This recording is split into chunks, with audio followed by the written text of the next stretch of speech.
So we go from the present day of games, or at least of my games, to what I think the future is. So now we're going to talk about what I think the future of gaming is, and I'll start by making a few bold statements. I think that 20 years from now, maybe sooner, probably sooner, guys like me will be sitting down telling their grandchildren about how they played thousands of hours of games. And the grandchildren are going to be like, well, you must be a millionaire. You must have so much coin that it's so much of this coin or that coin that it's crazy. You're rich. And we're going to look at them and say, no. Back then we played, we didn't get anything. And they're going to be like, what? You didn't get anything? And we're going to be like, yeah, we just played for fun. And they're going to look at us like we're talking to them about a horse and carriage, right? Instead of a car. They're going to look at us like, are you dumb that you just played this video game for nothing? Because I believe we've been headed this way for years now. I think the first seismic shift in this was gold farming, gold farming in WoW. Gold farming in World of Warcraft. Right. Yes. For people that don't know, can you elaborate just a little bit what that entails? Sure. So World of Warcraft was an MMORPG that was so incredibly popular and played by so many people around the world that what happened was places in the third world places in developing nations began putting together warehouses of people to play the game. And they would just basically play the game for the items and the gold they could acquire during a typical workday. And then they would pool it by giving it to a central account. And then that account, kind of started advertising online, started advertising all over the place, and ultimately advertising within the game itself, that they were selling gold for real world dollars, right?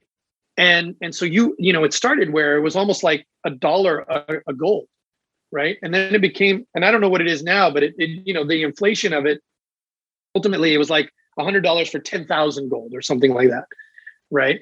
And they would hand it off, and Blizzard did what I consider made the worst possible choice here, which was, instead of bringing it into the game and being the people that sold the gold, which would have made them billions, they were the people that spent billions trying to stop that from happening, right? They just didn't have the same vision that, for example, Steve Jobs did, right? I remember an interview with Steve Jobs when they were talking about, this was back when everybody was pirating music because no one liked buying an entire album. And Steve Jobs said, look, I believe that if I can sell music for 99 cents a track, that many people who are pirating now will stop, because they want to do the right thing. They just don't have a system that works for them. They don't want to spend $15 on an album, right? They want $1 a song. That's really what they want. And he was right. He was absolutely right. There were always going to be pirators, but I think by and large, there were a lot of people who were in a gray zone who went over to just buying iTunes. I mean, the revenues of Apple prove it. Right? Yeah, of course. There was an absolute market for this, an absolute place for this to happen. It's the same thing here. They were banning people who were selling their swords on eBay and selling their accounts on eBay. They were banning people who were selling gold, which is ban. And what they should have done, great ecosystem. This was the earliest sign. Yeah, this was the earliest sign that what people wanted is to do this, to have interoperability between players, right? And I'm always reminded, I'm going to just tell another quick story. So there's this quick story about Disneyland, when it was first opened. Walt had an apartment in Disneyland above the fire department, and the groundskeepers come to him, say, Walt, we got a problem, please come see. So they drag him out to a spot in Disneyland, and they say, look. And what he sees is a bunch of people walking through a garden. And they go, what do you want us to do? Do you want us to put up signs? Do you want to put up a fence? And he goes, I want you to pave it.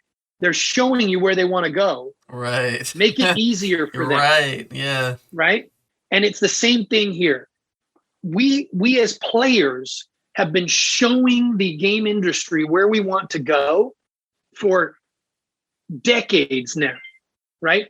We want to be able to buy an AK-47 in Call of Duty and potentially either be able to sell it to someone else when we're done playing Call of Duty, or to keep it and be able to put that AK-47 in Grand Theft Auto when I play. Right. That's where NFTs come in. That's what, yeah.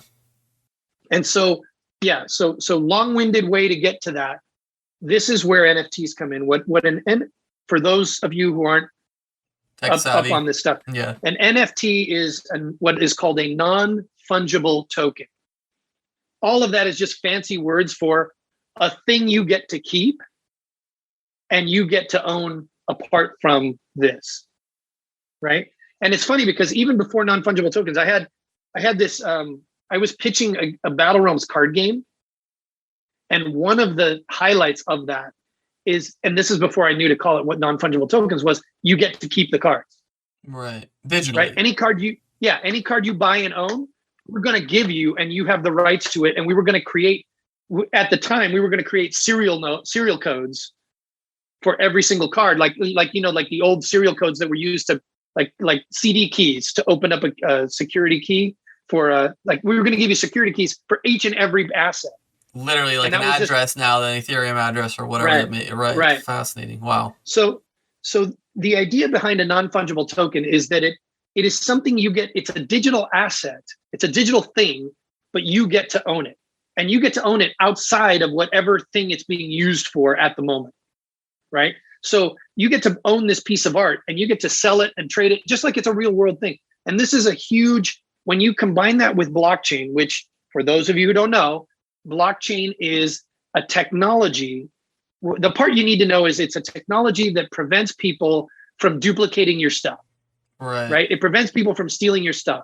So the combination of NFT or non-fungible token and blockchain have really cracked the nut on digital ownership. Right? Yes, somebody might have a copy of what you have, but you now own the deed that says, hey, this is mine. You can't own it. You have a fake. Like having a print of the Mona Lisa, right? You don't have the original. You have a fake. So I think that what's going to happen, and as a matter of fact, that's where I spend all my time now. I spend all my time on NFT crypto games, right?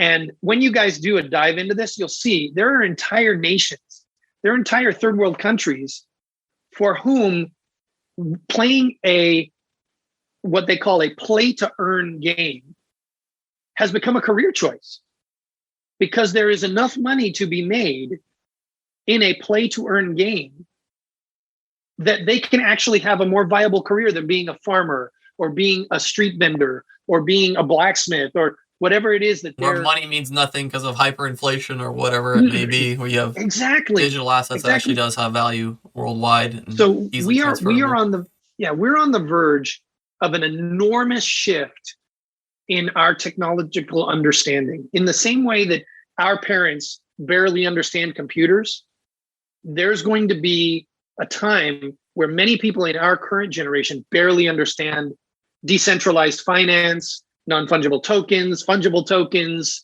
attention token. I mean, all of it, right? And staking and all these other words that probably mean nothing to the people listening to this.